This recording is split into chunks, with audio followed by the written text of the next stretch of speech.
ផ្ទាល់ដៃរយព្រួយរយភ័យខាលស្រីឲ្យបងសំសែងកំកាចាចឹងគូក្រងលាំងភ្នែកនឹងផងខ្លាចគេស្គាល់ស្រីឥឡូវឃ្លាតប្រាណបានតែកូនសាយលើកឡើងប្រឡាញកូនសាយមិននឹកស្រី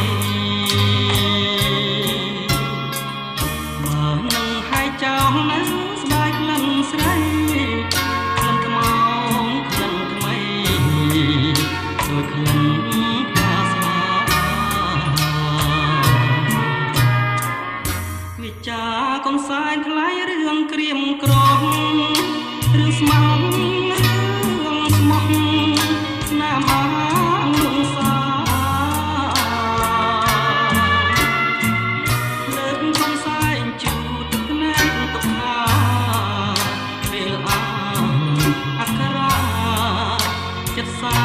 នអំពុល